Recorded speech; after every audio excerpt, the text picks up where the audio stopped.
Hello, everyone. I'm Marcia Baker, and welcome to day 9 of Read, Pray, Sketch. So, we have been going through this handout where I give you lots of ideas on how to draw, and then I've got verses for every day. So, today we are on day 9, and our verse is Proverbs 18:10. The name of the Lord is a strong tower, the righteous run into it and are safe. And so we are going to doodle that with our daily journaling process. But first, let's get a little housekeeping out of the way. So if you are, let me get to the screen, there we go, just starting the process, you can sign up for our newsletter at www.blessings.com. Put in your email, your first name and last name, and be sure and hit submit. And you will get an email inviting you to our members only page where you can get printables, and you can get this printable for today, and you're going to see at the members only page, you're going to see something that looks like that, and right underneath this image there's a little gray clickable that you click on, and that way you can download the PDF of this printable and you can go right along with us. And this blog post I update every day, and it will have all 10 days. I'm getting ready. This is obviously day 9. So by the time we're done tomorrow, I will have all 10 days of the videos, so you can just go to one place and get everything you need. And I also put all the other additional resources that we talk about on any particular day. So hopefully you find that helpful. And I hope you continue with this process. I am in the process of coming out with a 365-day journal, but you could find a daily Bible verse app and use that instead. All kinds of ways to make sure that you stay in the Word every day. That's so, so important. So, well, let's get to today's. I want to show you a couple of things, and then we're going to get to today's journaling. So, I just got this sketchbook. I'm pretty sure I got it at Walmart. I'm feeling like it was maybe $3.50, $4.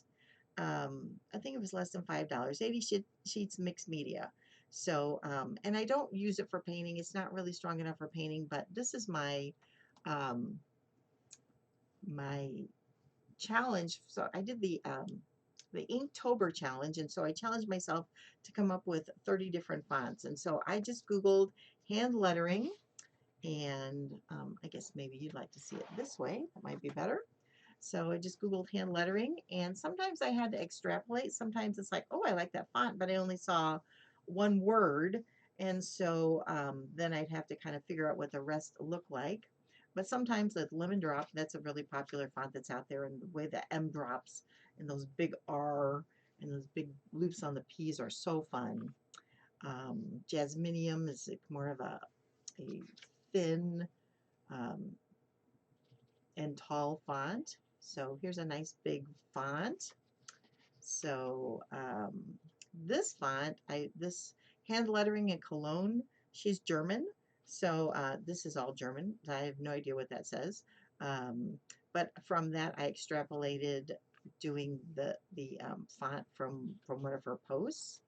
So anyway, so I just challenged myself. I think I came up with 26 um, fonts to try and do something every day. And then at the beginning, I created an index somewhere. There we go. An index. And I actually did the lettering so I can look back and go, oh, yes, I want that big fat font, or, um, Baby Lexi, the way those A's are, that's pretty fun. So just, it helps me figure out which font I want to use, something more curly cues, something more, some basic, like a slim font, something like that. So this was just really helpful just to keep an index of all my fonts that I use. And I hope to continue to add to it, and hopefully even come up with my own fonts. I would love to create my own fonts someday. So that's just one of the resources that I keep ready, so I can easily draw. So, all right, let's get to today's um, uh, posts, or today's page. So the first day, so I'm trying to do this in a journal, and for some reason I just felt like I was just really happy with just keeping it black and white and didn't have a lot of time. And then, so what I do is I had I journaled, but then I took, this is what is this? It's the Faber-Castell Pitt Artist Pen, cold gray, 4233. So it's a brush pen. So, so here's paper. So you can kind of see it's just a brush pen. And so what I did is I just came down on the side and then just drew, and that just sort of gives it depth. But I stopped a little to just indicate that this box that is creating a shadow. So I didn't go all the way to the edge. I stopped a little before, and that kind of creates a little shadow, uh, intimating that the white box is on top of um, is creating a shadow. So there's that. So, and I just felt like black and white was fine. I didn't really want to color it.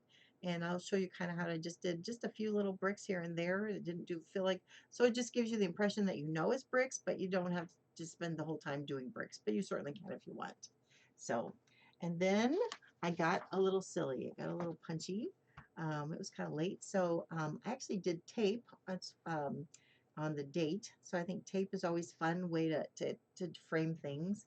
And so I had a little color, but I just couldn't help myself. I did a little sea serpent. So anyway, so if I shouldn't be silly with that, sorry about that, but I just kind of get that. So I will show you how to do my little sea serpent and how to do the tower. And then we're show you how to do the depths of these windows. I'll kind of show you how that goes. All right, so let's get to it. So the tower is fairly easy. So crenellations, castellation, I'm not sure, but there's a term for this castling up here. I think it might be castling, but I have to look that up. So the first thing we're going to do is I am going to draw a straight line because nothing worse than a leaning tower, right? So you're just going to go up, and I'm going to do 4 ups and 3 downs, right? And then I'm going to come down a little, and I'm going to come in like that. So we've got the top of our tower, and then I'm going to draw and going to end that there, right? And then I'm going to draw 2 half circles, one for a window, one for a door, okay? And let's give that some depth. So I'm going to start at the top of the window, and I'm going to come down, but I'm not going to go all the way down. I'm going to just stop there, and then at the corner of the window, I'm going to meet that line there and then create depth, right? So now we've created some depth for a window, right? So there.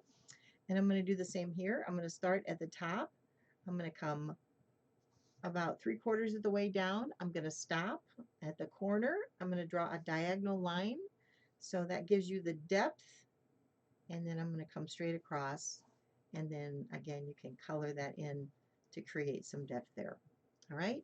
And then to create the bricks, well, first of all, let's look at a brick pattern. So let's draw this, and so I'm going to draw 4 lines. So bricks are offset. So bricks are not bricks. This is not a brick, right? So, you know, that doesn't give you the impression of bricks. So to create strength, the bricks need to be offset. So there's line 1, and so in the middle of those bricks above, I'm drawing another set of bricks. And so then I'm going to repeat in line 3. I'm going to repeat line 1. So I'm just going to bring those lines down. And then in line 3 or line 2, I'm going to bring those down to line 4 and just bring those down. And now we have bricks. And that we do that to create structure and structural integrity, right? But just to create some brick um, the idea of bricks without having to do the whole thing in bricks, I'm just going to draw some lines, and then I'm just going to fill in a brick here and there, right? Something like that. So that kind of gives you the impression that we've got some bricks going on. But then I don't have to draw all the bricks, right? Kind of just do 3 rows. So that kind of definitely gives you the impression that we've got some bricks going on. All right. All right, and then there's the sea serpent. So I'm just going to go ahead and draw um, Nessie. I guess we're going to call her Nessie. And so I'm going to start in pencil, and I'm just going to draw a big S curve, right? And then I'm going to draw one hump and then the tail, right? And then kind of, they're in the water. So the first thing I'm going to do is I'm going to draw two big eyes, right? I love big cartoony eyes. And then just going to draw the mouth, and if you wanted to give some teeth, you could do that. I'm going to kind of give Nessie a, kind of create a little head there, give her some head space, and then kind of give her some ears. And then I'm just going to come down and I'm going to finish that S curve.